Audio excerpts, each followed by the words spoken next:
Hi, Doug Hastings, Lawyer to Lawyer Business Development Coaching. Let's do this session on building and curating your referral networks. Recall with any of these sessions that we're doing that the coaching videos are web-based, they're cloud-based, so you can access them anywhere at any time. You can do them on your time according to your schedule and be able to track your progress. With this session, you should have received an outline in advance, and I think it's 9 pages long. The idea being for any of these, there's an outline that gets you prepped for the coaching session that we're going to do now.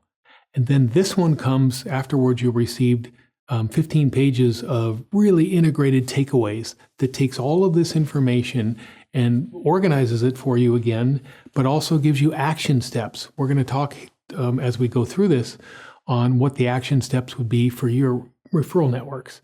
But the takeaways are really going to help you organize what you want to do. So thanks, welcome. Let's get right into one of the more important sessions that we do.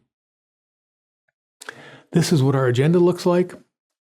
I'm not going to read through all of this. Where to find referrers. We're going to talk about your sales pipeline. Yes, I used the sales word. We'll all calm down in a little minute when we get to that. But really, let's start off with why referrals and referral networks are so important.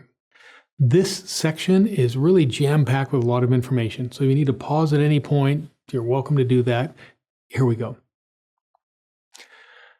What makes this so relevant and so important is when law firms track, and yes, these are bigger firms. You might be a solo, you might be 4 or 5 attorneys, you might be mid-sized, whatever. But larger firms were tracking a couple of years ago where their new matters come from. New matters.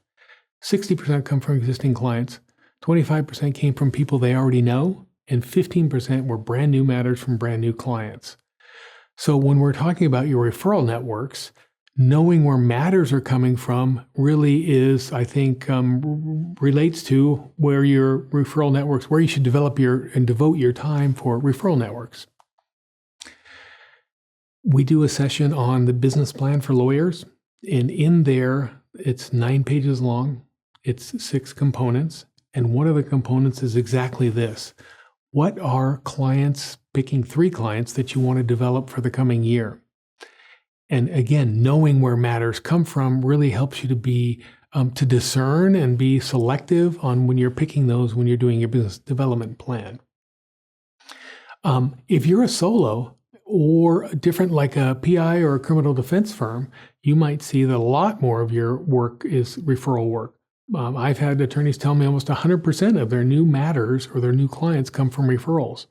So referral networks are really important no matter if, what type of law you're doing or the size of your firm. 25% of new matters come from business groups, other lawyers, personal connections. This is also part of the business plan that you can do in that other session. But again, helpful to know that between existing clients and existing referral sources, the majority of matters come from those sources. This is Deborah Ferrone. She's was at Skadden Arps, the chief marketing officer, one of the largest law firms in New York, the go-to firm for mergers and acquisitions. She's on her own now with Ferrone Advisors. Check her out, follow her, a lot of great information. So Deborah was talking to Harvard, and she has some insights here on referral networks. It's about 1.5 minutes, and I'm just going to let this play in the background.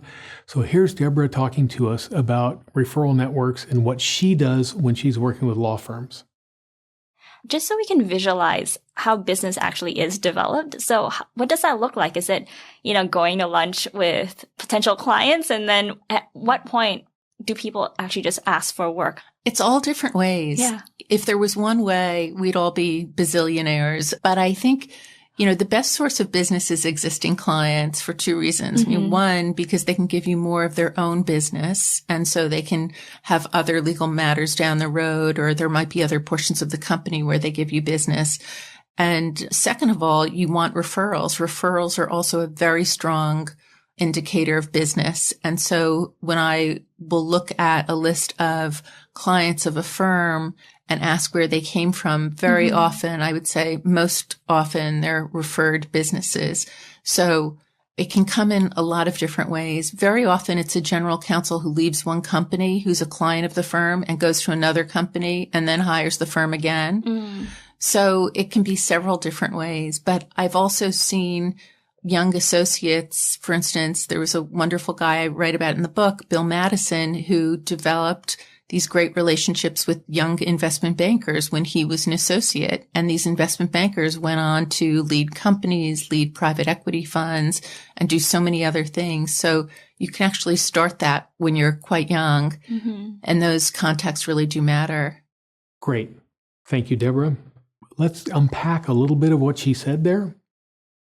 So clients are the biggest source of new matters. Clients can sell you internally. Let me zip through these and we'll go a little bit slower on each one. Refer you to other businesses. They switch companies and rehire you. And associates should start early.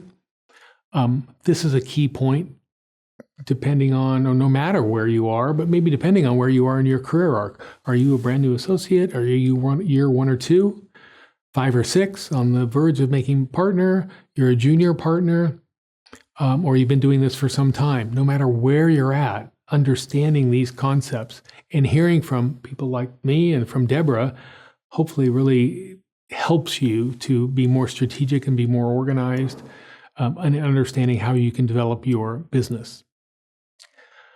That point about associates starting early, you might say, I really don't have a referral network yet. We're going to go through that and you'll see ways that you can begin to build that out for you. Attorneys going from a company to another company, like an in-house, a GC or assistant general counsel, goes from, Raytheon to Bayer to Monsanto to whatever. Many times you follow those attorneys. So having a great relationship with them allows them to rehire you when they go to a new firm or a new company.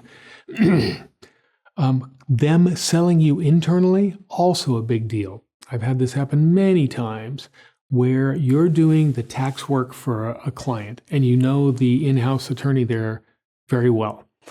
Next thing you know, you get a call because they're doing a new project and they're having difficulty with their environmental impact report or something that's not what you do, but they know you and have sold you internally to maybe your firm can help us out with this issue. So Deborah had some great points there about how to build and how to curate and the importance of referral networks.